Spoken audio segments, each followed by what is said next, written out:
নমস্কার বন্ধুরা, অজয় পাপিয়া রান্নাঘরে আপনাদের সবাইকে স্বাগত জানিয়ে আজকে আমি আপনাদের কাছে নিয়ে এসেছি দুর্দান্ত স্ন্যাক্সের এক রেসিপি। বন্ধুরা, সন্ধ্যাবেলা চায়ের সঙ্গে এই স্ন্যাক্স খেতে কিন্তু খুবই ভালো লাগে। দেখতে যতটা সুন্দর, খেতেও কিন্তু ততটাই ভালো হয়। খুব অল্প সময়েও এটা বানিয়ে নেওয়া যায়। বানাতে কিন্তু খুব বেশি উপকরণেরও প্রয়োজন হয় না। চলুন তাহলে দেখে নেওয়া যাক আমার আজকের এই সহজ রেসিপিটি। বন্ধুরা, এই রেসিপিটি বানানোর জন্য এখানে আমি একটা বাটির মধ্যে নিয়ে নিলাম 1 কাপ পরিমাণে ময়দা। ময়দার মধ্যে দিয়ে দিচ্ছি হাফ চা চামচ পরিমাণে নুন, হাফ চা চামচ কালো জিরে, হাফ চা চামচ দিয়ে দিচ্ছি চিনি। বন্ধুরা, চিনিটা অবশ্যই ব্যবহার করবেন। আর দিয়ে দিচ্ছি 2 টেবিল চামচ পরিমাণে সাদা তেল। এবার এই উপকরণগুলো দেওয়ার পরে ভালোভাবে আমি হাতের সাহায্যে মিশিয়ে নেব। তো বন্ধুরা, এখন ভালোভাবে মিশিয়ে নেওয়া হয়ে গেছে। হাত দিয়ে এইভাবে মুঠো করলে দেখুন এরকম ডালা সৃষ্টি হচ্ছে। আর ডালাটাকে কিন্তু হাত দিয়ে ভাঙার পরেই কিন্তু ভাঙছে। দেখুন, ঠিক এই রকম পর্যায়ে যখন আসবে তখন বুঝতে হবে যে তেল ভালোভাবে ময়দার সঙ্গে মিশে গিয়ে ভালোভাবে ময়াম তৈরি হয়ে গেছে। এবার আমি অল্প অল্প জল দিয়ে ভালোভাবে ময়দাটাকে মেখে নিয়ে একটা ডো তৈরি করে নিয়েছি, ঠিক এই রকম ডো। আশা করছি আপনারা দেখেই বুঝতে পারছেন। এবার এই ময়দার ডোটাকে আমি ঢাকা দিয়ে রেস্টে রেখে দিলাম 30 মিনিটের জন্য। এবার এদিকে আমি নিয়ে নিয়েছি 3টে সিদ্ধ আলু। আমি আগে দিয়ে আলুগুলোকে সিদ্ধ করে রেখে দিয়েছিলাম। আলুগুলোর খোসা ছাড়িয়ে নিলাম। 3টে আলুরই খোসা ছাড়ানো হয়ে গেছে। এবার এই আলুগুলোকে একটা বাটির মধ্যে আমি গ্রেট করে নিয়ে নিচ্ছি। আলুগুলো গ্রেট করে ব্যবহার করলে এই রেসিপিটা খুবই ভালো হবে। তবে আপনারা যদি চান এমনিও ম্যাশ করে নেবেন, তাহলেও কোনো অসুবিধা নেই। আলুগুলো গ্রেট করে নেওয়া হয়ে গেছে। এবার আমি এখানে নিয়ে নিয়েছি 1 টুকরো আদা আর 5 কোয়া রসুন। আদা আর রসুনগুলো আমি গ্রেট করে এর মধ্যে দিয়ে দিচ্ছি। আদা রসুন গ্রেট করে নেওয়ার পরে এখানে আমি নিয়ে নিয়েছি হাফ কাপ পরিমাণে কর্নফ্লোর। কর্নফ্লোরটা দিয়ে দিলাম। দিয়ে দিচ্ছি এবার ঝালের জন্য 1 চা চামচ লঙ্কার গুঁড়ো, 1 চা চামচ ভাজা জিরের গুঁড়ো, 1 চা চামচ আমচুর পাউডার। আমচুর পাউডার যদি না থাকে আপনাদের কাছে তাহলে নাও দিতে পারেন। 1 চা চামচ ধনে গুঁড়ো দিয়ে দিলাম। আর দিয়ে দিচ্ছি 1 চা চামচ নুন। নুনটা আপনাদের স্বাদ অনুযায়ী ব্যবহার করবেন। তার সাথে এখানে নিয়ে নিয়েছি ধনেপাতা কুচি। ধনেপাতা কুচিটা আমি এর মধ্যে দিয়ে দিলাম। এবার ভালোভাবে সব কিছু হাতের সাহায্যে আমি মেখে নেব। খুব ভালোভাবে মেখে নেওয়া হয়ে গেছে। এবার আমি এটাকে সরিয়ে রেখে দিলাম। আর এখানে আমি বেলুন চাকি নিয়ে নিয়েছি। আর যে ডোটা তৈরি করে রেখেছিলাম, রেস্টে রেখে দিয়েছিলাম, সেই ডোটা নিয়ে নিলাম। এবার ছুরির সাহায্যে ডোটা এইভাবে মাঝখান দিয়ে কেটে আমি দুভাগ করে নিলাম। দেখুন কত সুন্দরভাবে ডোটা কিন্তু মাখা হয়েছে। ময়দাটা কিন্তু ঠিক এই রকমভাবেই মাখতে হবে। এবার দুভাগ করে নেবার পর ময়দার ডোগুলোকে আমি এইভাবে হাতের সাহায্যে একটু গোল করে নিচ্ছি। ময়দার দুটো লেচি আমি ভালোভাবে গোল করে নিয়েছি। দেখুন বন্ধুরা, এবার একটা লেচি আমি সরিয়ে রেখে দিচ্ছি। আর একটা লেচি আমি প্রথমে বেলে নেব। শুকনো ময়দা নিয়ে নিলাম বেলুন চাকির ওপর।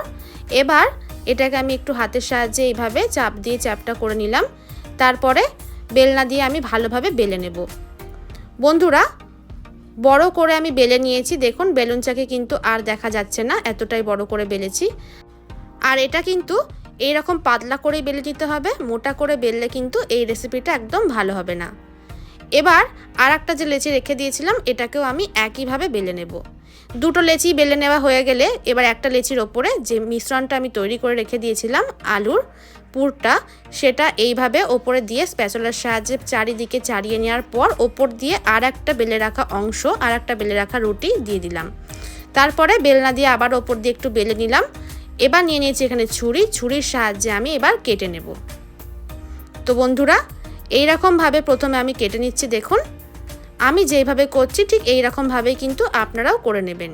আমি এইরকম চৌকো চৌকো করে কেটে নিচ্ছি।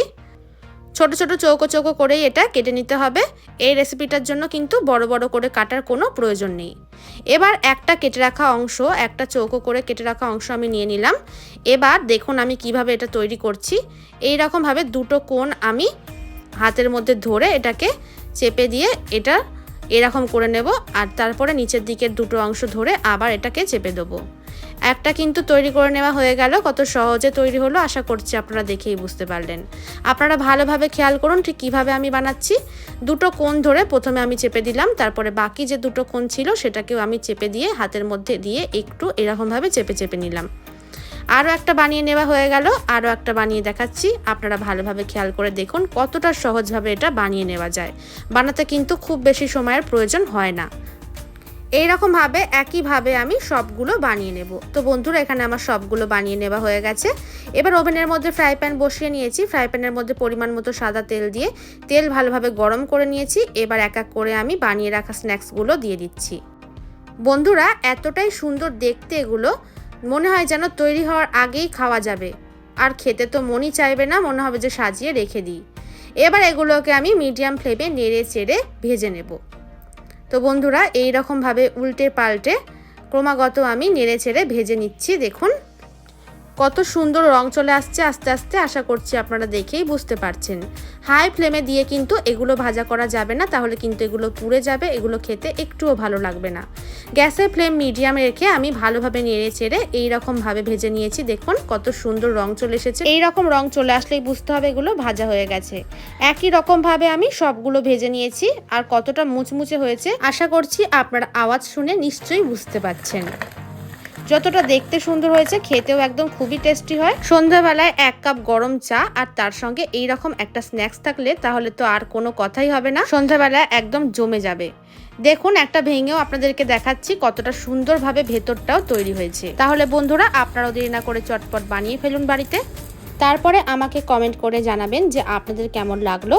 রেসিপিটি ভালো লাগলে লাইক করবেন, শেয়ার করবেন, আর এরকমই আরও নতুন নতুন রেসিপির ভিডিও পাওয়ার জন্য চ্যানেলটিকে সাবস্ক্রাইব করতে ভুলবেন না। ভিডিওটি দেখার জন্য ধন্যবাদ।